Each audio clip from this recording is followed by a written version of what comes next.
सभी विद्यार्थियों का प्रेम मैथ्स फैक्ट्री पर हार्दिक स्वागत और अभिनंदन है।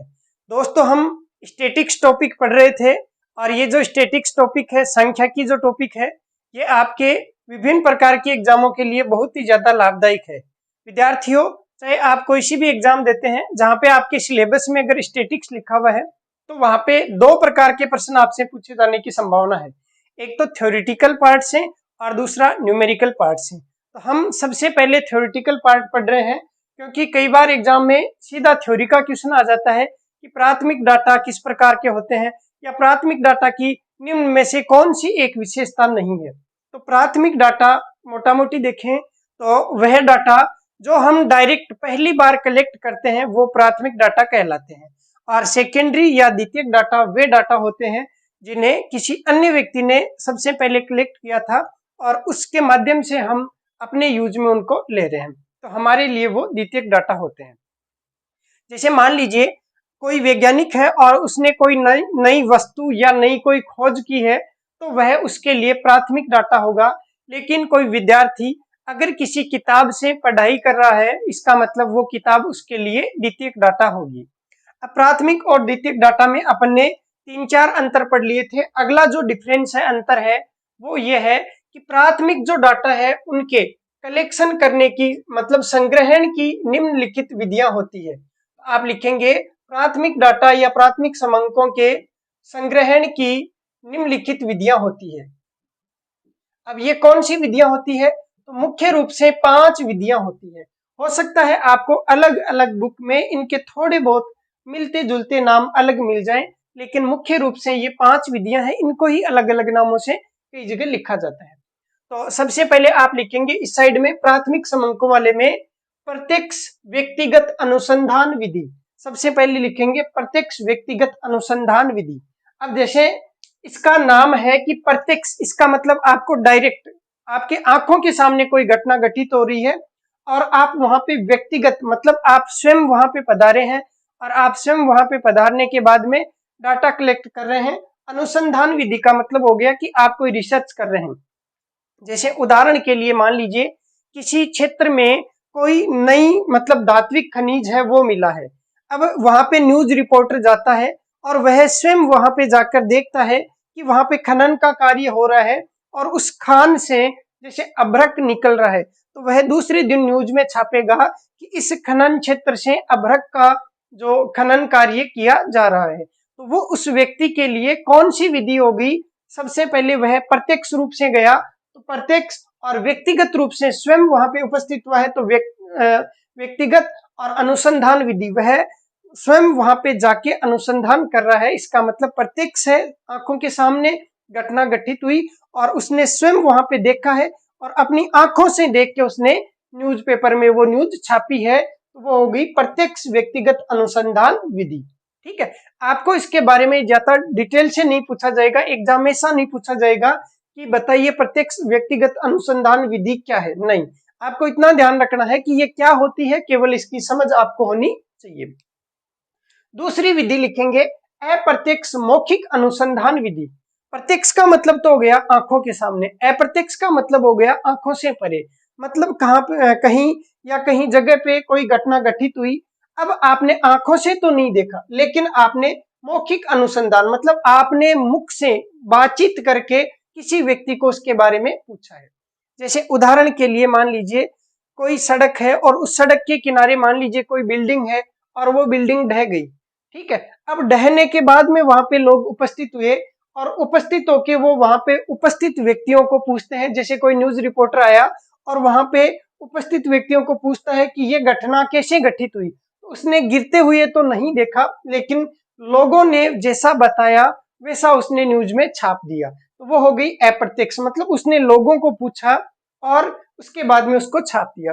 अब यहाँ पे उसको खुद को उपस्थित नहीं होना है घटना स्थल पे, तो वह क्या करेगा, घटना स्थल पे स्वयं नहीं जाएगा, वह लोगों को पूछ लेगा। जैसे मान लीजिए उस बिल्डिंग से 2 किलोमीटर दूर कोई गांव स्थित है, उस गांव के जो सरपंच है उसको जाके उसने पूछ लिया।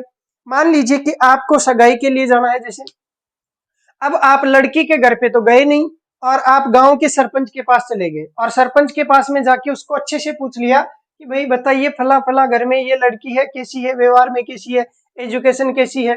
कल को मेरे को पीटेगी तो नहीं ना, इत्यादि वो बातें आप पूछ के वहां पे आ जाएंगे। तो अप्रत्यक्ष का मतलब आप डायरेक्ट आंखों के सामने घटना घटित हो रही है वैसा कुछ नहीं है, अप्रत्यक्ष कोई घटना है और आप केवल उसको मौखिक रूप से पूछ रहे हैं।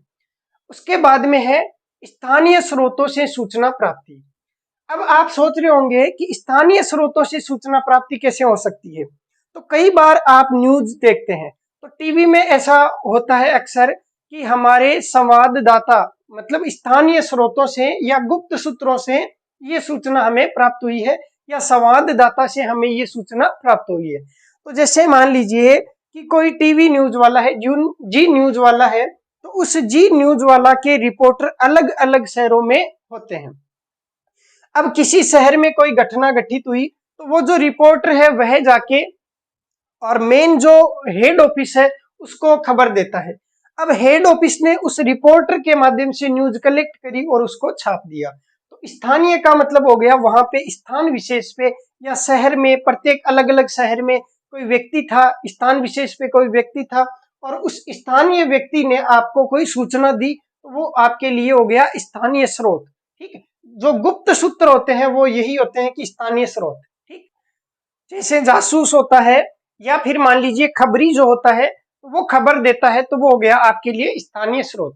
पुराने समय में राजा महाराजाओं के लिए कुछ ऐसे खबरी लोग होते थे, वो गुप्त सूचनाएं वहां पे पहुंचाते थे, तो वो क्या हो गया स्थानीय स्रोत। ठीक, स्थानीय स्रोतों से सूचना प्राप्ति। अब आप इन सब में देख रहे हैं कि जो भी घटना घटित हो रही है वो पहली बार न्यूज में आ रही है, मतलब वो न्यूज वाला व्यक्ति है वो डायरेक्ट या इनडायरेक्ट या स्थानीय स्रोतों के माध्यम से सूचना स्वयं के न्यूज़पेपर के लिए कलेक्ट कर रहा है। इसका मतलब ये सारी प्राथमिक डाटा के संग्रहण करने की विधियां हैं। उसके बाद में चौथा है, इंपॉर्टेंट है, सूचकों द्वारा प्रश्नावली को भरवाना। देखो कई बार आपने ऑफलाइन क्लासेज में देखा होगा कि जैसे कोई नया टीचर आया, मान लीजिए अपने कोचिंग इंस्टीट्यूट में कोई नया टीचर आता है और नया टीचर आने के बाद में वह टीचर पढ़ा देता है। 1 घंटे पढ़ाने के बाद में आपको जो कोचिंग के मालिक हैं वो कुछ लेटर बांट देते हैं, कुछ मतलब पन्ने आपको दे देते हैं। उन पन्नों में 3-4 सवाल लिखे रहते हैं, 1 2 3 4 5 ऐसे। सबसे पहले कि ये टीचर किस प्रकार से पढ़ाते हैं, अच्छा पढ़ाते हैं, मतलब समझाने का इनका तरीका कैसा है। दूसरा, इनको जो विषय का नॉलेज है वो कैसा है। तीसरा, ये मतलब फ्रेंडली व्यवहार करते हैं या रुद्र व्यवहार करते हैं। और चौथा मतलब और प्रश्न हो सकता है, पांचवा और प्रश्न हो सकता है। आपको 4-5 प्रश्न देके आपसे एक प्रश्नावली भरवा ली जाती है। अब जब ये प्रश्नावली भरवाई जाती है तो पेज है वो आपको क्लास में बांट दिए जाएंगे और ये जो पेज है इन पे जो आप उत्तर लिखेंगे, हाँ ना या कोई विवरणात्मक आप उत्तर लिखेंगे, तो आप खुद लिखेंगे, मतलब जो सूचना देने वाले हैं उनके द्वारा ये प्रश्नावली भरी जाती है। तो सूचकों द्वारा प्रश्नावली भरवाना। अब देखो इसमें आप नोट करके लिखेंगे, नोट प्रश्नावली शिक्षित वर्ग के लिए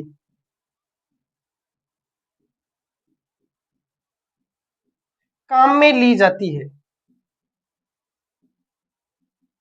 प्रश्नावली शिक्षित वर्ग के लिए काम में ली जाती है, मतलब ये जो प्रश्नावली विधि है ये शिक्षित वर्ग के लिए काम में ली जाती है, क्योंकि आप किसी अनपढ़ व्यक्ति को प्रश्न लिख के दे दोगे तो वो उसे पढ़ ही नहीं पाएगा, तो वो कैसे आपके जवाब देगा। तो ये तो नॉर्मल चीज हो गई।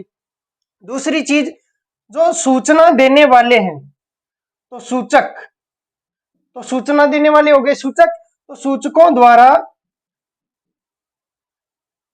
प्रश्नावली भरी जाती है।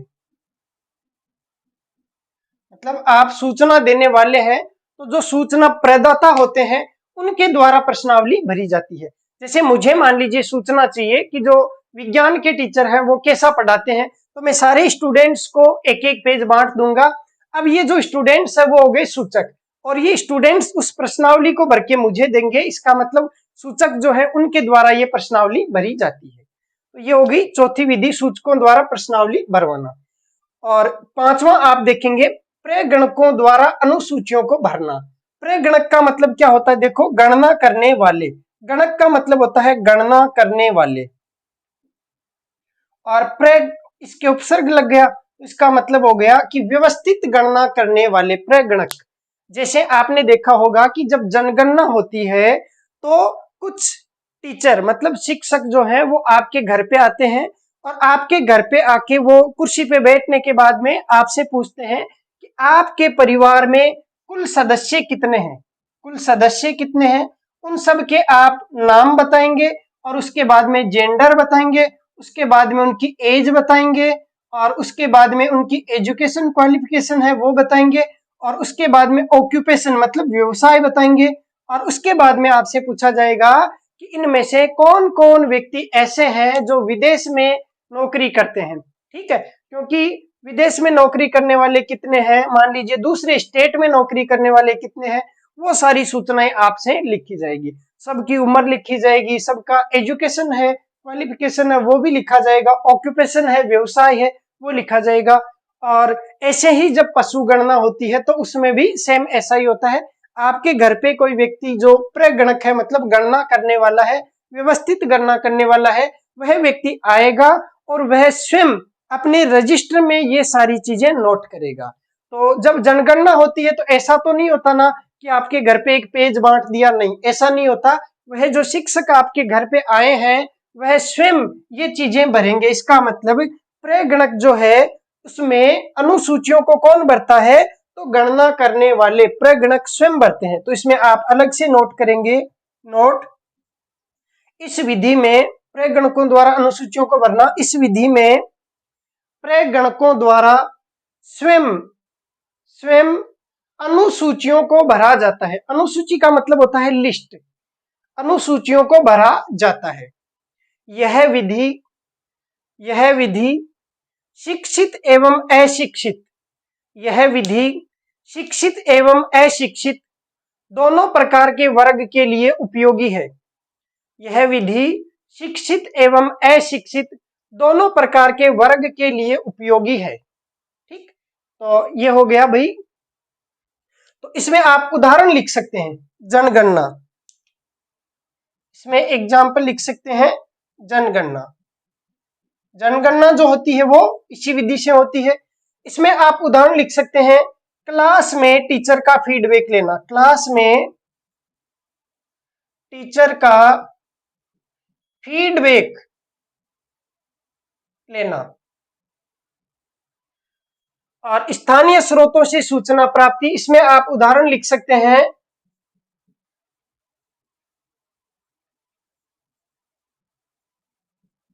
न्यूज संवाददाताओं द्वारा न्यूज इकट्ठी करना।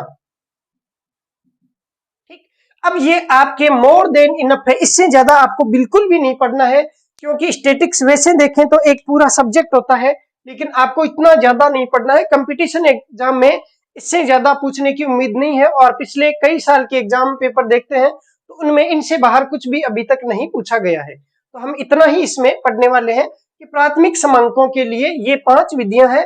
इन 5 विधियों के आपको नाम याद होने चाहिए और सिर्फ इनका मतलब पता होना चाहिए कि कौन सी विधि कब यूज की जाती है।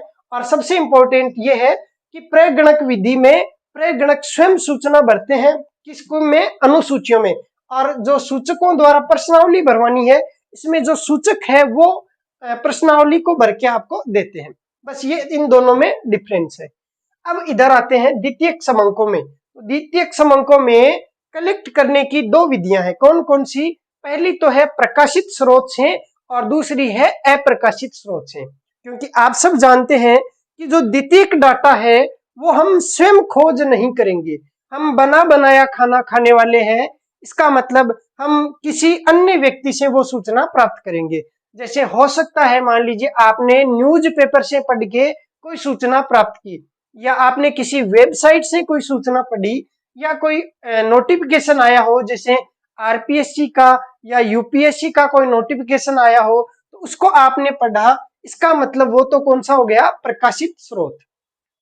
जैसे पब्लिश हो गया, मान लो न्यूज़पेपर है वो प्रकाशित स्रोत है, पत्र पत्रिकाएं हैं वो प्रकाशित स्रोत है, जो बजट है, जो इकोनॉमिक सर्वे है, या जो गजट है, जो गवर्नमेंट का सरकारी लेटर होता है गजट, ठीक, वो है। तो वो सारे कौन से हो गए? प्रकाशित स्रोत।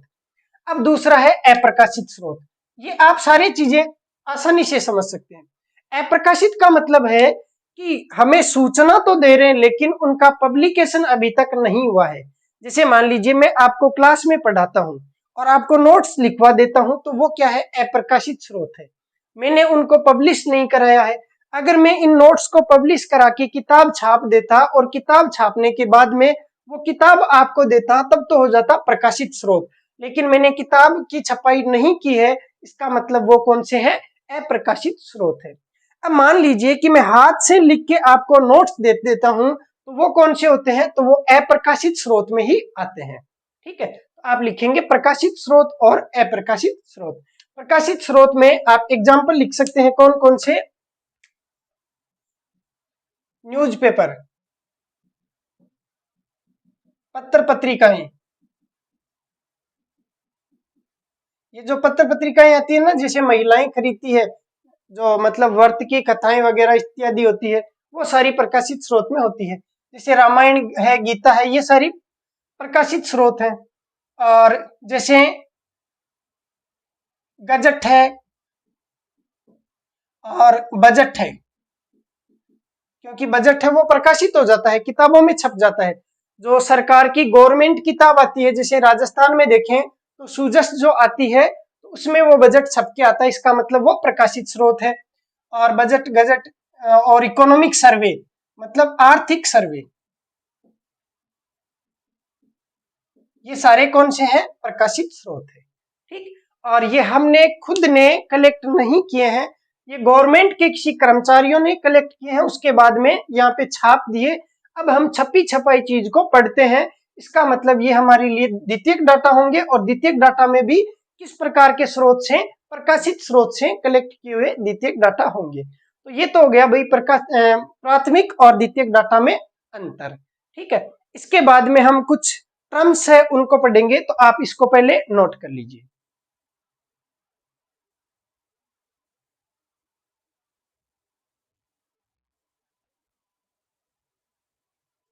अब लिखेंगे कुछ टेक्निकल टर्म्स जो एग्जाम में पूछी जाने की संभावना रहती है और वैसे आपको समझना भी है।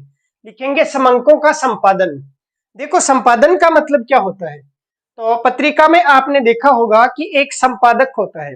संपादक का मतलब होता है एडिटोरियल, मतलब जो एडिट करता है, काट छाट करता है या गलतियों को सुधारने के बाद में उसको फाइनल करता है, वो एडिटर कहलाता है। तो इसको इंग्लिश में कहेंगे एडिटिंग ऑफ डाटा, मतलब आंकड़ों का संपादन या समंकों का संपादन। अब आप सब जानते हैं कि कोई भी डाटा हो, चाहे प्राथमिक हो चाहे वह द्वितीयक हो, उसमें कुछ ना कुछ काट छांट करने की आवश्यकता आपको रहती ही है। जैसे आपने प्राथमिक डाटा कलेक्ट किए तो उसमें कुछ गलतियां रह जाती है, जैसे लिखने में या गलत थोड़े बहुत डाटा इधर उधर हो गए, उनको थोड़ा कट पेस्ट करके और उसके बाद में सही रूप में लाना एडिटिंग कहलाता है। ऐसे ही मान लीजिए किताब है, जैसे पॉलिटिकल की किताब आती है एम लक्ष्मीकांत, अब वो तो पूरी पॉलिटिक की किताब है। अब आपके काम के जो जो टॉपिक है, आप उनमें से कुछ टॉपिक ले लेंगे, तो आप एक तरीके से कट पेस्ट कर रहे हैं, मतलब एडिटिंग कर रहे हैं, तो वो संपादन कहलाता है। तो इसमें लिखा हुआ है, देखो मैंने लिख दिया आपकी सुविधा के लिए, समंकों का संपादन। वैसे ये सारी चीजें आपको टेलीग्राम पे मिल जाएगी, नोट्स है वो मेरे खुद के हाथ से लिखे हुए नोट्स हैं, वो टेलीग्राम ऐप पे मिल जाएंगे और उसका जो लिंक है वो डिस्क्रिप्शन बॉक्स में दिया गया है। ठीक, तो आप वहां से इनको डाउनलोड भी कर सकते हैं। तो जिनके पास में ये सुविधा नहीं है उनके लिए बोल देता हूँ, देखो समंकों का संपादन मतलब एडिटिंग ऑफ डाटा। तो एकत्रित समंक चाहे प्राथमिक हो अथवा द्वितीयक, प्राय उनमें अनेक प्रकार की अशुद्धियां एवं अनियमितताएं पाई जाती है। इन अशुद्धियों एवं अनियमितताओं को दूर करना ही समंकों का संपादन या एडिटिंग कहलाती है। अर्थात समंकों का संपादन जो है वो समंकों की एक प्रकार से छटनी एवं संशोधन, मतलब उसमें संशोधन कर देना की प्रक्रिया है। ठीक, तो ये तो हो गया भाई समंकों का संपादन, आप समझ चुके हैं। अब आपको इसको ज्यादा याद नहीं रखना है, एक बार बस पढ़ लिया, एग्जाम तक आपको याद रह जाएगा। अगला बिंदु है परिशुद्धता। परिशुद्धता का मतलब होता है एक्यूरेसी। इंग्लिश वाला जो शब्द है वो आपके जल्दी समझ में आ जाएगा, एक्यूरेसी। देखो एक्यूरेसी का मतलब आप समझते हैं कि कोई भी वस्तु 100% अगर शुद्ध रूप में आ जाए तो हम उसको कह सकते हैं वो परिशुद्ध है। अब स्टैटिक्स में आपने डाटा कलेक्ट किए तो एरर रहने की संभावना रहती है। तो जो सांख्यिकी है वो एक अनुमानों का विज्ञान कहलाता है। इस कारण से उसमें पूर्ण रूप से परिशुद्धता लाना संभव नहीं है, क्योंकि यह एक अनुमानों का विज्ञान है। इस कारण इसमें पूर्ण रूप से शुद्धता तो ला ही नहीं जा सकती है। और इसे ही हम मतलब परिशुद्धता के रूप में देखो ऐसे पढ़ेंगे कि पूर्ण परिशुद्धता का अर्थ है किसी तथ्य को यथार्थ रूप में प्रस्तुत करना, मतलब 100% उसको शुद्ध रूप में लाना। सांख्यिकी को अनुमानों तथा संभावनाओं के विज्ञान की संज्ञा दी गई है और अनुमानों में पूर्ण परिशुद्धता प्राप्त नहीं की जा सकती है। इसलिए स्टैटिक्स में भी पूर्ण परिशुद्धता की आपको मतलब डिजायर नहीं करनी चाहिए। ऐसे मतलब अपन उम्मीद कर बैठे कि हर डाटा है वो 100% एक्यूरेट होगा, तो ऐसा स्टैटिक्स में आपको नहीं करना चाहिए। ठीक है, अगला है सन्निकटन या उपसाधन। देखो सन्निकटन, आप निकट, निकट का मतलब होता है नजदीक का मान, तो सन्निकटन या उपसाधन का मतलब है अप्रोक्सीमेट वैल्यू, मतलब अप्रोक्सीमेशन। जैसे उदाहरण के लिए मान लीजिए जो जैसे मान लीजिए राजस्थान की जो शिक्षा की दर है, मतलब कितने प्रतिशत लोग शिक्षित हैं, तो जो लिटरेसी रेट है, साक्षरता दर है, वो मान लीजिए 66.1% है।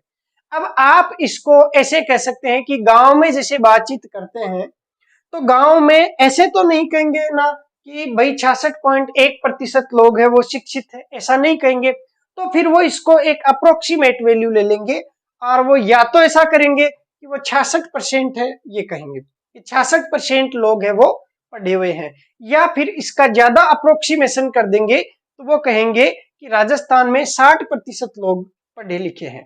ठीक है, या फिर वो ऐसे कह सकते हैं कि 2/3 लोग जो हैं वो पढ़े लिखे हैं, 1/3 है वो अब भी अनपढ़ है।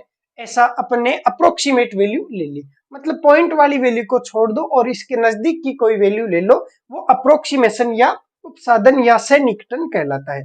तो तथ्यों को सरल और बोधगम्य, बोधगम्य का मतलब होता है जो समझ में आ जाए, तो बोधगम्य बनाने के उद्देश्य से निकटतम पूर्णांक संख्या के रूप में व्यक्त किया जाता है। इस क्रिया को ही उपसाधन कहते हैं। ठीक है, आप इसको रोक के आप नोट करना चाहें तो नोट भी कर सकते हैं, नहीं तो आप उससे नोट से ले लेना। अगला बिंदु है सांख्यिकीय विभ्रम। देखो विभ्रम का मतलब होता है एरर, तो एरर जो है वो तो रहेगा, क्यों? क्योंकि आप एग्जैक्ट वैल्यू तो प्राप्त कर नहीं सकते, तो जो वास्तविक वैल्यू है, एग्जैक्ट वैल्यू है वो, और आपने जो डाटा कलेक्ट किया है वो, इन दोनों के बीच में जो अंतर होता है उसी को आप क्या कहेंगे? उसी को आप एरर कहेंगे। कौन सी वाली? Statistical error. ठीक, तो सांख्यिकी में प्राय अनुमानित अथवा उपसादित, उपसादित का मतलब कौन सा हो गया? ये वाला, मतलब अप्रोक्सीमेट वैल्यू का प्रयोग किया जाता है। उपसादित मूल्य में पूर्ण परिशुद्धता नहीं होती है और तथ्यों के वास्तविक मूल्य और अनुमानित मूल्य के जो बीच का अंतर है उसी को सांख्यिकीय विभ्रम कहते हैं। तो आप जल्दी से इनको नोट कर लीजिए, फिर इससे अगले वाले देखते हैं।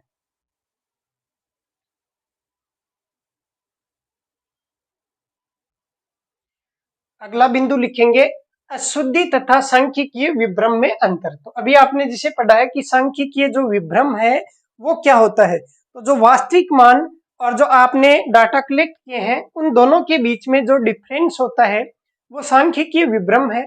अब सांख्यिकीय विभ्रम और अशुद्धि है, उसमें क्या फर्क होता है? तो देखो अशुद्धि का सीधा सीधा अर्थ है गलती। जैसे आपने मान लीजिए कोई गलत फॉर्मूला यूज कर लिया या गलत पहाड़ा यूज कर लिया या कैलकुलेशन में आपने अगर मिस्टेक कर दी है, इसका मतलब वो है अशुद्धि। और विभ्रम का मतलब होता है कि वास्तविक मान और जो आपने डाटा कलेक्ट किया है उनके बीच का जो अंतर है वो विभ्रम कहलाता है। तो इनमें क्या अंतर होता है? तो मुख्य रूप से 3 प्रकार के अंतर होते हैं। देखो पहला है विभ्रम, अनुमानित मूल्य एवं वास्तविक मूल्य के अंतर के कारण उत्पन्न होता है, जबकि अशुद्धि गलत रीतियों के प्रयोग के कारण उत्पन्न होती है। जैसे आपने गलत विधि प्रयोग में ले ली, आपको करना तो था गुणा और कर दिया भाग, आपको जोड़ना था आपने घटा दिया, आपको माइनस माइनस गुणा करके प्लस करना था, आपने माइनस माइनस को गुणा करके माइनस ही रख दिया। अथवा आपको माइनस माइनस को जोड़ के माइनस ही रखना था, आपने माइनस माइनस को जोड़ के प्लस कर दिया। अगर ऐसा करते हैं इसका मतलब वो आपने त्रुटि कर दी है, एरर कर दी है। ठीक, तो ये दोनों में फर्क हो गया। दूसरा, विभ्रम का अनुमान लगाया जा सकता है, क्योंकि आपको पता ही है एग्जैक्ट वैल्यू और जो आपने कैलकुलेट की है उसमें फर्क आ रहा है, इसका मतलब विभ्रम को आप आसानी से पहचान जाओगे। लेकिन जो त्रुटि है उसका पता लगाना थोड़ा सा टेढ़ा होता है। जैसे आपने कैलकुलेशन में मिस्टेक कर दी, अब उत्तर नहीं मिल रहा, इसका मतलब आप पकड़ नहीं पाओगे, थोड़ी आपको टाइम लगेगा, थोड़ी मेहनत ज्यादा करनी पड़ेगी अनुमान लगाने में। तो अनुमान लगाना थोड़ा सा मुश्किल होता है किसका, त्रुटि का। क्योंकि आपने जैसे कोई गलत रीति यूज कर ली, मतलब विधि है, अगर वो सही विधि यूज नहीं करके दूसरी कोई विधि आपने यूज कर ली, जैसे आप जानते हैं कि माध्य, माध्यिका और बहुलक होता है। आपको ज्ञात करना था माध्य, समांतर माध्य ज्ञात करना था, आपने माध्यिका से है वो माध्य ज्ञात कर लिया। तो यहाँ पे दूसरी विधि आपने यूज कर ली, इसका मतलब आपने क्या कर दी, त्रुटि कर दी, अशुद्धि कर दी। ठीक, तीसरा बिंदु है, विभ्रम को पूर्ण रूप से रोका नहीं जा सकता है। क्यों नहीं रोका जा सकता है? क्योंकि आप जानते हैं स्टैटिक्स है वो एक अनुमानों का विज्ञान है। आप डाटा कलेक्ट करेंगे तो ये मानवीय प्रक्रिया है कि एग्जैक्ट डाटा तो कलेक्ट नहीं होगा। अब आप मान लीजिए ईमानदार है, पूरी मेहनत करते हैं, लेकिन सारे डाटा आप खुद तो प्राप्त नहीं करेंगे। आप कई डाटा ऐसे होते हैं जो दूसरों को पूछेंगे, तो दूसरे व्यक्ति का क्या विश्वास कि वो आपको सही राय देगा या सही सूचना देगा या नहीं देगा। अगर उसने थोड़ी बहुत सूचना गलत दे दी तो सांख्यिकीय विभ्रम 100% आएगा। इनको दूर करना मतलब इतना आसान नहीं है, ये तो आएंगे ही आएंगे, इन्हें रोका नहीं जा सकता है। जबकि अशुद्धि को अगर आप उचित सावधानी बरतते हैं, सही फॉर्मूला यूज करते हैं और जो सांख्यिकीय विधियां हैं अगर वो सही तरीके से अप्लाई करते हैं, तो अशुद्धि होने की संभावना है वो कम हो जाती है, या अशुद्धि को आप बिल्कुल रोक भी सकते हैं। जैसे आपको परीक्षा में पूछ लिया जाए कि भाई मध्य, माध्यिका और बहुलक है, उसमें एक बहुत ही अच्छा रिलेशन होता है, z बराबर 3m माइनस 2x बार। ये फॉर्मूला आता है फर्स्ट ग्रेड एग्जाम में, तो ये डायरेक्ट पूछा भी गया था कि z बराबर 3m माइनस 2x बार। इसमें यहाँ पे z का मान पूछ लिया जाएगा, m का मान दे देगा और x बार का मान दे देगा, ठीक है, या फिर ये फॉर्मूला ही पूछ लिया जाएगा। अब मान लीजिए आपको m का मान दे दिया, x बार का मान दे दिया और z का मान पूछा गया है। अब आप फॉर्मूला भूल गए, फॉर्मूला भूल गए और आपने 3m माइनस 2x बार की जगह 2m माइनस 3x बार कर दिया, तो फिर वही गलती होगी ही होगी। लेकिन अगर आप सही फॉर्मूला यूज करते हैं, कैलकुलेशन आप सही करते हैं, तो ये जो अशुद्धि है ये होने की संभावना 0 हो जाती है। तो आप अशुद्धि को 100% रोक भी सकते हैं। तो ये तो हो गया भाई अशुद्धि और सांख्यिकीय विभ्रम में अंतर।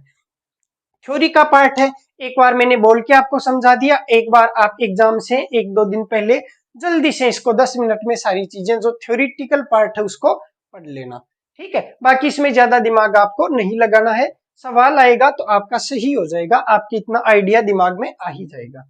उसके बाद में है देखो विभ्रम के स्रोत अथवा कारण। विभ्रम का मतलब क्या होता है, अशुद्धि, मतलब जो विभ्रम का मतलब जो वेरिएशन है वो जो वेरिएशन है उसका क्या कारण हो सकता है। तो इसके देखो 3-4 कारण है। पहला कारण है मूल विभ्रम, मतलब विभ्रम के स्रोत, मतलब ये विभ्रम कहाँ से उत्पन्न होते हैं या इनके क्या कारण रहते हैं। तो पहला है मूल विभ्रम। देखो समंकों के संकलन करने में विभिन्न कारणों से उत्पन्न विभ्रम मूल विभ्रम कहलाते हैं।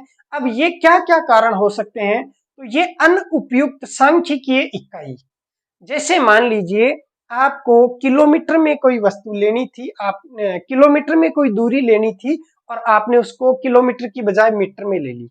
जैसे कोई गाड़ी है उसकी रफ्तार है वो किलोमीटर प्रति घंटे में है, आपने उसको मीटर प्रति घंटे में ले लिया, तो आपने गलत इकाई का यूज कर लिया। या मान लीजिए आपको दूध लेना था लीटर में, आपने ले लिया किलोग्राम में, तो यहाँ पे गलत इकाई आपने यूज कर ली। इसके कारण से जो विभ्रम होता है वो मूल विभ्रम होता है। दूसरा, सूचकों के पक्षपात। मान लीजिए सूचक का मतलब होता है जो सूचना देने वाला है। आप किसी गांव में गए और वहां पे जो सूचना देने वाला है वो आपका बुरा चाहता है, तो उसने पक्षपात कर लिया, आपको गलत जानकारी दे दी, इसके कारण से जो विभ्रम उत्पन्न होगा वो मूल विभ्रम कहलाएगा। ठीक, तो मूल विभ्रम कहलाएगा। तीसरा है प्रश्नावली के दोष। अब आपने प्रश्नावलियां भरवाई, अभी मैंने आपको उदाहरण बताया था कि प्रश्नावली फीडबैक लेने के लिए भरवाई जाती है। अब मान लीजिए आपने ऐसे इमोशनल सवाल उस प्रश्नावली में पूछ लिए कि उनके जवाब देना स्टूडेंट के बस की बात नहीं है। ठीक, तो वहां पे प्रश्न आपने सही तरीके से नहीं पूछे, इमोशनल प्रश्न पूछ लिए या धर्म से रिलेटेड ऐसे कुछ प्रश्न पूछ लिए, तो वहां पे जो दोष होगा उसके कारण से जो विभ्रम आएगा वो मूल विभ्रम आएगा। ठीक, अनुपयुक्त प्रतिचयन। देखो प्रतिचयन का मतलब होता है सैंपल लेने की प्रक्रिया, सैंपल लेने की प्रक्रिया। जैसे मान लीजिए आप कभी मंडी में गए हो तो वहां पे जो अनाज खरीदता है उसके पास में एक 3 कूट की एक होती है वस्तु होती है, वह बोरी के अंदर उसको डालता है और उससे फिर सैंपल लेता है, पारखी जिसको बोलते हैं। तो वो पारखी लेता है और बोरी के अंदर लगा के फिर उसको बाहर खींचता है, तो कुछ गेहूं के दाने उस पारखी के साथ में आ जाते हैं। अब मान लीजिए उसने जहां से सैंपल लिया है वहां वाले गेहूं बिल्कुल खराब थे, कचरा था और पतले पतले गेहूं थे, और बाकी पूरी बोरी में सही गेहूं है। सैंपलिंग के कारण से मतलब सैंपल गलत ले लिया गया। कई बार ऐसा होता है, जैसे मान लीजिए कि आप कोई वस्तु बाजार से खरीदते हैं, या जैसे मान लीजिए आप फ्रूट्स खरीदते हैं, सेव आप बाजार से खरीदते हैं, तो जो रेडी वाला होता है वो सामने सामने बिल्कुल अच्छी अच्छी सेव है वो रखता है। आप देखते हैं कि सामने से आपको बिल्कुल रेड कलर की और अच्छी अच्छी बिल्कुल चमकदार सेव है वो दिखाई दे रही है।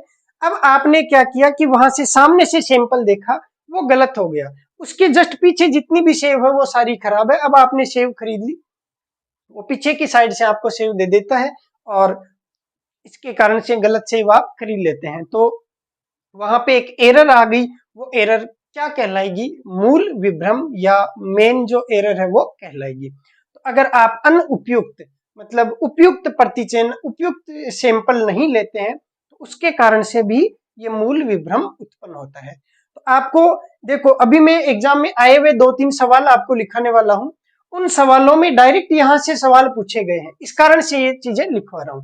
तो ये सवाल पूछे जा सकते हैं। ऐसे पूछा जा सकता है कि भाई अनुपयुक्त सांख्यिकी इकाई, सूचकों के पक्षपात, प्रश्नावली के दोष, अनुपयुक्त प्रतिचयन आदि के कारण से उत्पन्न होने वाले विभ्रम कहलाएंगे। अब आपको 4 ऑप्शन दे देगा, आपको पता होना चाहिए कि ऐसे विभ्रम मूल विभ्रम कहलाते हैं।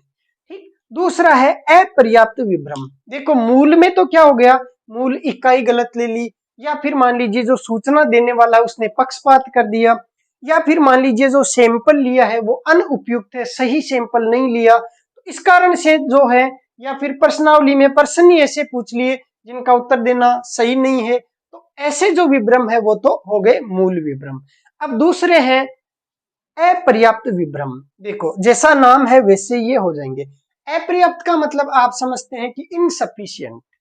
उदाहरण के लिए मान लीजिए आपको कोई सैंपल दे, जैसे आप बाजार में गए गुड़ खरीदने के लिए, तो आप पहले गुड़ को चखते हैं, क्योंकि गुड़ में क्या होता है कि कुछ नमक के जैसे दाने आ जाते हैं। कई बार आप जब सर्दियों में नमक वो गुड़ खाते हैं तो उसमें कुछ नमक की मात्रा बीच में आती है, तो उससे आपका मुंह खारा हो जाता है।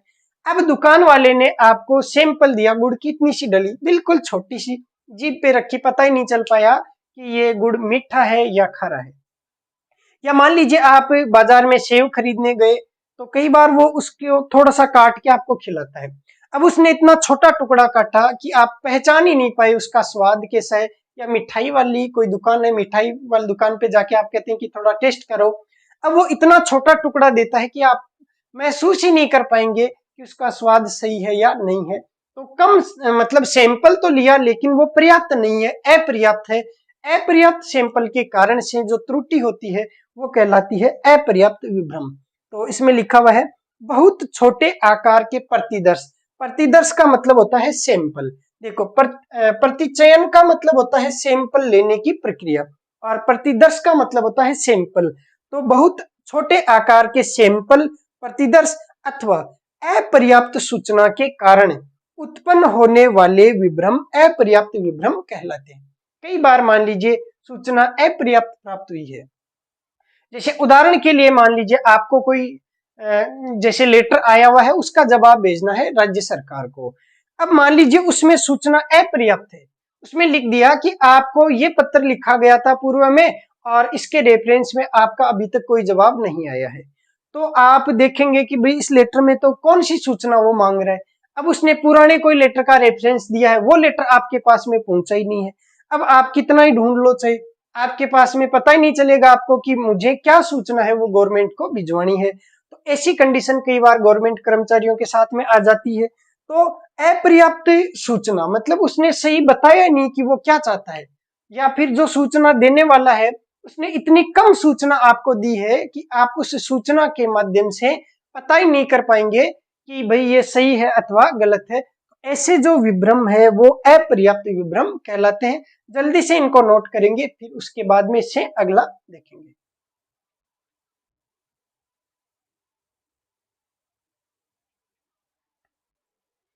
अगला बिंदु है प्रहस्तन विभ्रम, मतलब एरर ऑफ मैनिपुलेशन। प्रहस्तन विभ्रम क्या होता है देखते हैं। देखो, प्रहस्तन विभ्रम सांख्यिकीय सामग्री की विवेचना करने में होने वाले विभ्रम प्रहस्तन विभ्रम कहलाते हैं।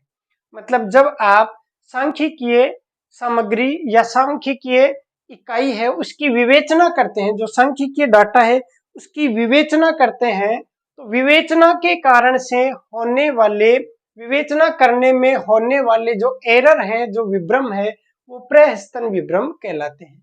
उदाहरण है जैसे समूह का निर्माण। जैसे मान लीजिए समूह का निर्माण करना है और आपने गलत समूह का निर्माण कर दिया। जैसे एक कक्षा में विद्यार्थी होते हैं, उनमें से कुछ लड़के और कुछ लड़कियां होती है। अब आपको लड़कियों का एक समूह बनाना था। अब आपने क्या कर दिया, लड़कियों के समूह की जगह लड़कों का समूह बना दिया, या फिर मिक्स एक समूह बना दिया। तो समूह के कारण से आपके गलत समूह के निर्माण के कारण से एरर आ गई। तो ये होगी कौन सी, प्रहस्तन, मतलब एरर ऑफ मैनिपुलेशन। या दूसरा है अनुपयुक्त सारणीयन। सारणीयन हम आगे पढ़ेंगे, तो आप सारणीयन करने में अनुपयुक्त सारणीयन कर देते हैं। जैसे मान लीजिए सही प्रकार से सारणी नहीं बनाते हैं, अनुपयुक्त आप बना देते हैं। अभी सारणीयन जब पढ़ेंगे तो ये आपके ज्यादा समझ में आ जाएगा। तो उसके कारण से, या अनुचित माध्य का प्रयोग, जैसे अनुचित माध्य का प्रयोग कर लिया, निकालना था समांतर माध्य निकाल दिया, गुणोत्तर माध्य या निकाल दिया हरात्मक माध्य, या माध्य की जगह और कोई सा माध्य निकाल दिया, ठीक है। तो उसके कारण से, या फिर अत्यधिक सन्निकटन, मतलब अप्रोक्सीमेट वैल्यू लेनी थी। जैसे साक्षरता 66.1 है, उसको आपने बहुत ज्यादा अप्रोक्सीमेट कर दिया और आपने कह दिया कि 50% साक्षरता है। ये तो बहुत ज्यादा अप्रोक्सीमेशन हो गया। 66.1 को आप 66 लेते तो चलता, आप 65 लेते तो भी चलता, लेकिन आपने बिल्कुल 50 ले लिया। इस कारण से जो गलतियां होती है वो कौन से, प्रहस्तन विभ्रम कहलाते हैं। तो सन्निकटन या उपसाधन के कारण ये विभ्रम उत्पन्न होते हैं। तो बहुत ज्यादा अत्यधिक सन्निकटन आपने कर दिया, अप्रोक्सीमेशन कर दिया, तो इसके कारण से प्रहस्तन विभ्रम होने वाले हैं। यहाँ पे याद रखने वाली चीज ये है कि विवेचना करने में, सांख्यिकीय सामग्री की विवेचना करने में जो एरर उत्पन्न होती है वो कौन सी है, प्रहस्तन विभ्रम उत्पन्न होते हैं। ठीक, अगला है निर्वचन विभ्रम। ठीक, इंटरप्रेटेशन, निर्वचन का मतलब इंटरप्रेटेशन।